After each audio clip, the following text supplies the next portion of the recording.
લખવી કંકોતરી હરી તારા નામ છે હજાર બદલે મુકામ પિયા નામ લખવી કંકોતરી એ મથુરામાં મોહન તું ગોકુળમાં વાણિયો મોહન તું ગોકુળમાં વાણિયો મથુરામાં મોહન ગોકુળ વાણિયો દ્વારકાનો દ્વારકામાં રાજા રણછો પિયા નામ લખવી કંકોતરી દ્વારિકામાં રાજા રણછોડ પિયા નામ લખવી કંકોતરી હરિ તારા સિંહ જારના નામ લખવી કંકોતરી તારા નામ છે હજાર પિયા નામ લખવી કંકોતરી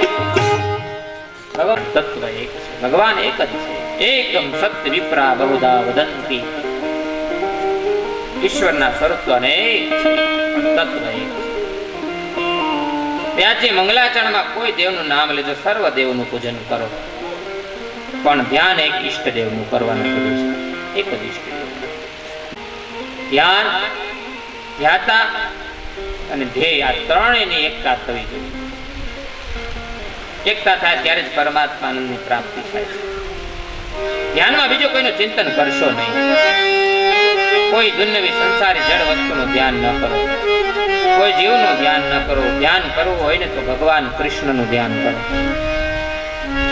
અનેક જન્મોથી આ મનને બગડવાની ટેવ પડી ગઈ છે ધ્યાનમાં પણ મન વિષયનું ચિંતન ક્યાં કરે છે કૃષ્ણનું કીર્તન જગતનું વિસ્મરણ થાય છે કીર્તન કરવાથી આ જગતનું વિસ્મરણ થાય છે વાણીનું ભોજન છે કીર્તન અને આંખનું ભોજન છે એ દર્શન આંખનું ભોજન કયું ભગવાનના દર્શન કરી અને વાણીનું ભોજન કયું તો કે કીર્તન મન શુદ્ધ થાય છે નહીં કે દાનથી કે સ્નાનથી પરમાત્માનું ધ્યાન કરવાથી જ મન શુદ્ધ થાય સ્નાન કરવાથી શું થાય ખબર શરીરની શુદ્ધિ થાય શરીર ચોખ્ખું થાય આપણે સ્નાન કરીએ નાઈ ધોઈને સારા સાબુથી ધોઈ નાઈ નાઈ શરીર ચોખ્ખું થાય સ્નાનથી શરીર શુદ્ધ થાય સંસારનું ચિંતન કરવાથી મન બગડેલું જ્યાં સુધી ઈશ્વરનું ચિંતન કરશો ઈશ્વરનું ચિંતન નહીં કરો ત્યાં સુધી સુધરશે નહીં મન આ શરીરમાં જો કોઈ મલિનમાં મલિન વસ્તુ કોઈ નથી શરીર જેવી મલિન વસ્તુ કોઈ નથી આ સંસારમાં એમ કીધું શરીરને મલિન કીધું છે આ શરીરથી ઈશ્વરને મળી શકાતું ઠાકોરજીને મનથી મળવાનું છે ધ્યાન વગર મનોમિલન થતું નથી આંખની દર્શન અને મનથી સ્મરણ કરો ઈશ્વર સાથે મિલન થાય જીવનું ધ્યાન વિના બ્રહ્મ સંબંધ થતા નથી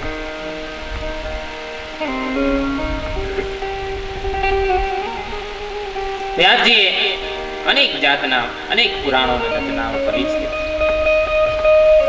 વ્યાસ એટલે વિસ્તાર વ્યાસજીએ અનેક ગ્રંથો લખ્યા ચતુશ્લોકી ભાગવત કહેવાય છે દેવર્ષિ નારદજીએ વેદવ્યાસજીને આપેલું હતું આ ભાગવત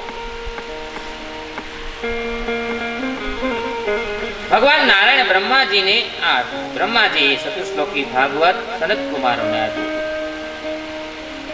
સનત કુમારો એ ભાગવત દેવર્ષિ નારદને આપ્યું નારદજીએ ચતુશ્લોકી ભાગવત મહર્ષિ વેદવ્યાસને અને વેદવ્યાસે શું કર્યું આ 4 શ્લોકને એટલો વિસ્તાર કર્યો 4 શ્લોકમાંથી 18,000 શ્લોક બનાવ્યા છે એટલા માટે એનું નામ પડ્યું છે વેદવ્યાસ 12 સ્કંદ છે 335 અધ્યાય છે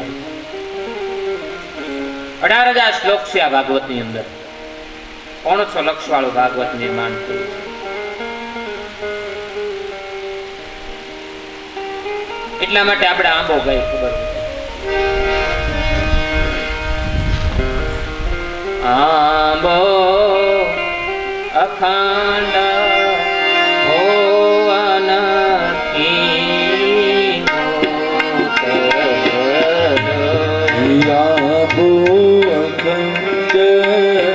ભુવન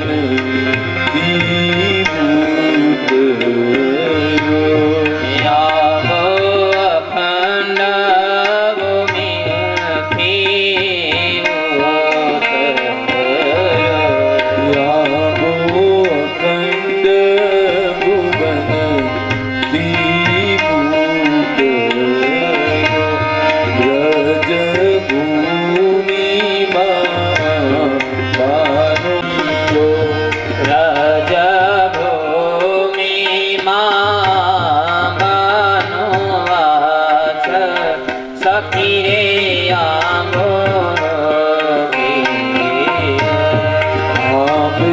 વસુદેવજીએ બીજ કીરો પિયા આમે વસુદેવજી બીજ કરો પિયા हुआ देवकी से प्रकाशी सखी आबोरो पियो દેવકીજી ક્ષેત્ર પ્રકાશ સખી રે આંભોરો પીયો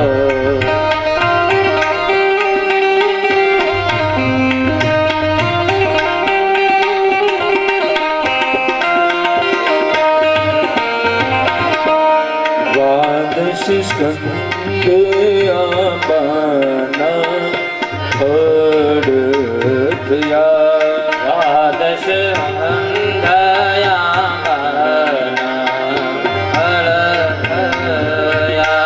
ત્રણસો પાંત્રીસ આજ્ઞા યસી ડાળે સખી રે આંગોરો પિયો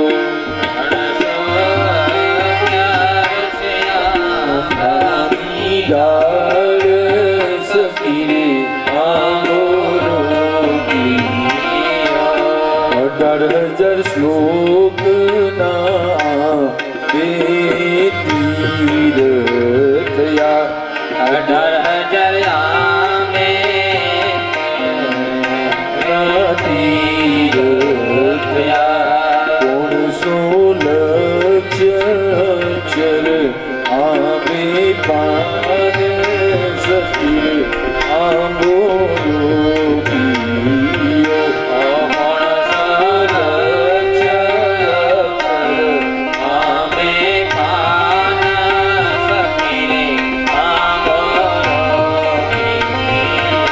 હે આંબો અખંડ ભુવન વિભૂત રો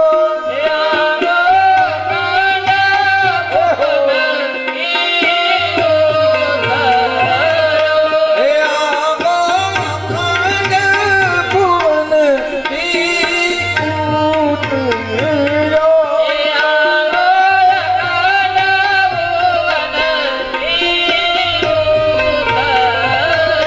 વિવ્રજ ભૂમિમાં બારો વાસી સખી આંબોરો પિયો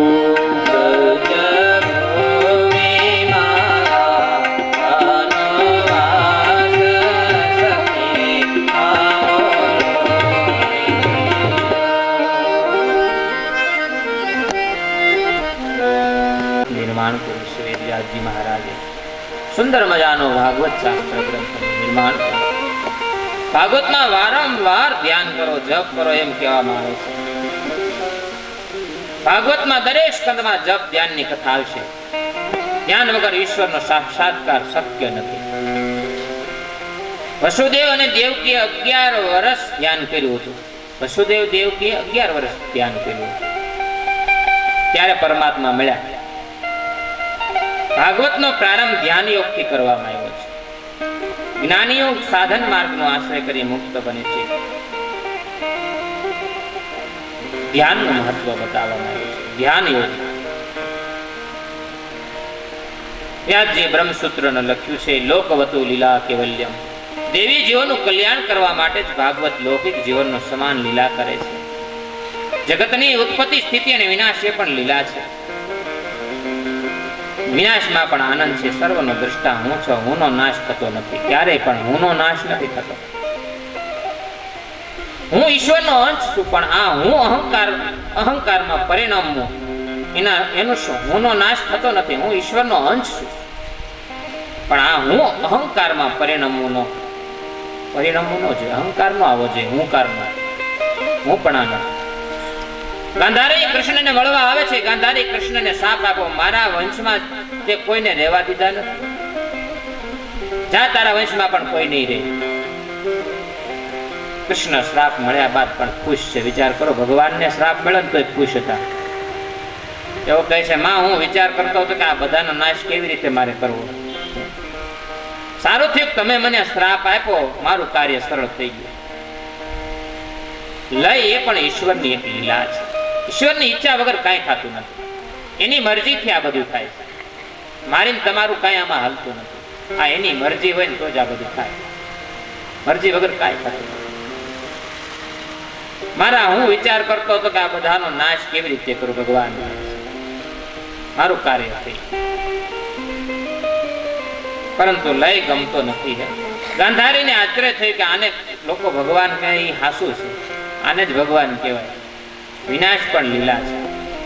જે પ્રભુએ બ્રહ્માજીને વેદ તત્વનું જ્ઞાન આપ્યું, જગતની ઉત્પત્તિ સ્થિતિ અને અહંકાર કરનાર પરમાત્માનું ધ્યાન રહી, સંહાર કરનાર ભગવાનનું ધ્યાન કરીએ. આદિ કવિ બ્રહ્માજી જે દિવ્ય જ્ઞાન નારાયણને આપ્યું તેનું પણ અમે વર્ણન કરીએ. ધ્યાનથી શરૂઆતમાં સંસાર દેખાય છે. ભગવાનના ધ્યાનમાં તન્મયતા ન થાય ત્યાં સંસારનું ધ્યાન થશે. એ છોડવાનો પ્રયત્ન કરો. ઈશ્વરનું ધ્યાન ન થાય તો કોઈ પણ વાંધો નથી, પણ સંસારને કોઈ સ્ત્રીને તો હરિગી જ ધ્યાનમાં લાવશો, એનું ધ્યાન ન કરો. કહેવાય છે કે જગતમાં જેટલા રૂપ દેખાય બધા પરમાત્માના સ્વરૂપો છે. આકાર ભલે ભિન્ન દેખાય, સર્વમાં ઈશ્વર તત્વ એક છે. આકારો જુદા જુદા, સર્વમાં રહેલું ઈશ્વર તત્વ એક જ છે. ગાય કાળી, ધોળી કે લાલ હોય, પણ તેનું દૂધ તો ધોળું જ હોય. ગાય ભલે ગમે એવા કલરની હોય, દૂધ તેનું ધોળું જ હોય. રૂપ રંગ એ આકારનું મહત્વ છે નથી, આકારમાં રહેલા પરમાત્મા તત્વનું મહત્વ છે. એટલા માટે નરસિંહ મહેતા પણ ગાય છે, અખિલ બ્રહ્માંડમાં એક જો શ્રી હરિ જુંજવે રૂપ અનંત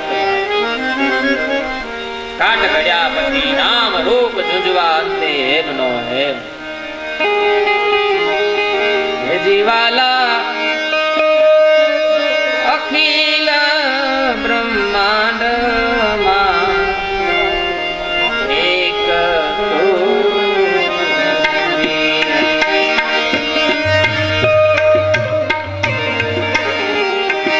જીવાલા અખિલ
તો એક જ હોય.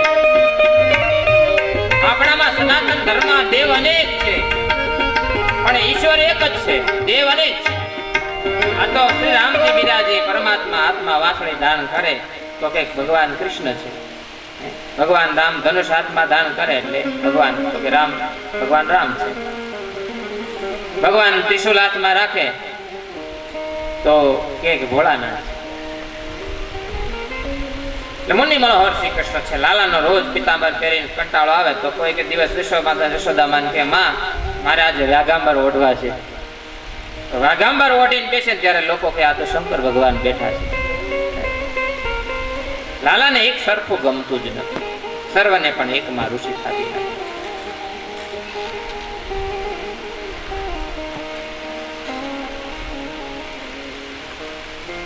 અદભુત ભગવાનની લીલા છે, કથા છે. આ કથા એવી અદભુત છે ભગવાનની લીલા, કૃષ્ણ લીલા. જેમ જેમ આગળ જશે એમ આનંદ આવશે, આનંદ આનંદ આનંદ આવશે.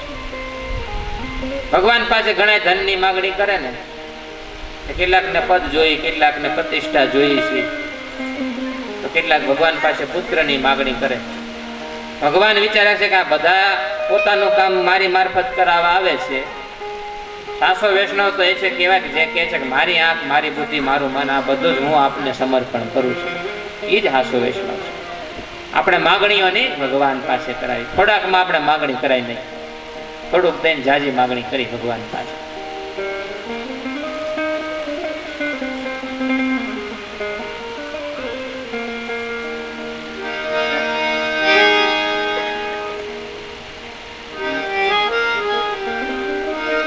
અનેક જાતની માગણીઓ કરે છે. જીવની માગણીઓ પૂરી થવાની નથી.